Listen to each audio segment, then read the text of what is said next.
If there were an Olympic medal for turning ordinary moments into public relations theater, the Sussexes would already be on the podium, warming up for gold. Because the latest attempt at looking relatable has officially arrived. And yes, it involves sitting on the floor. That's right, sitting on the floor.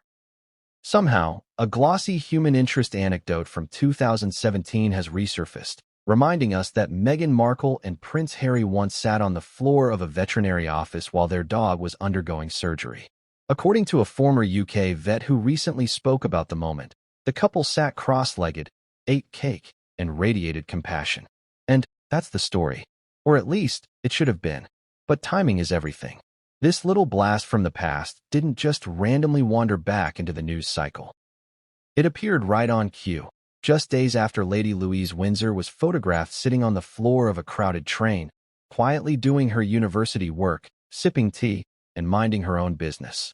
No photographers tipped off, no glowing interviews, no carefully framed nostalgia, just real life. And that's where the contrast becomes impossible to ignore.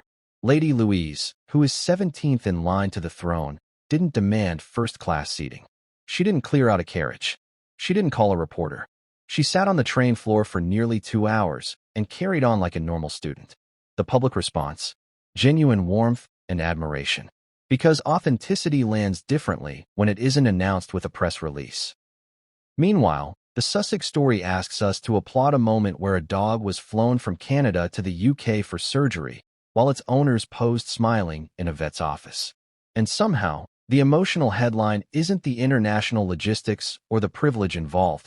It's the fact that they sat on the floor. That's the supposed mic drop. And let's be honest, this pattern feels familiar. Remember when Prince Louis lost a tooth, and suddenly Archie's tooth was also loose? Or how relatable Sussex stories tend to surface right after the Wales family receives positive attention. At this point, it feels less like coincidence and more like choreography. What really makes the comparison sting is history. Lady Louise was once 8th in line to the throne, the same position currently held by Harry and Meghan's daughter. Yet Louise was never pushed into the spotlight, never branded, never merchandised.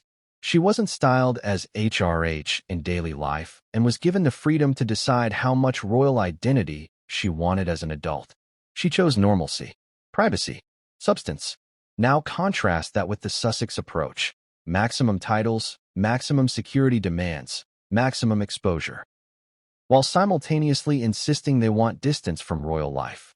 At some point, the public starts asking the obvious question, pick a lane. This is exactly why public sentiment continues to shift. Prince Edward and Sophie raised children who understand duty without demanding applause. Lady Louise doesn't need a clap back because she isn't competing. She isn't performing. She's just living her life. And that's the irony. You can't out-PR someone who isn't playing the game. So no. Sitting on the floor in a vet's office 8 years ago isn't the powerful statement it's being sold as. Especially when another royal did the exact same thing last week, without a media cycle, without a carefully timed story drop, and without asking anyone to notice. One sat on the floor and moved on. The other is still asking us to applaud. And lately, the audience is choosing authenticity over applause.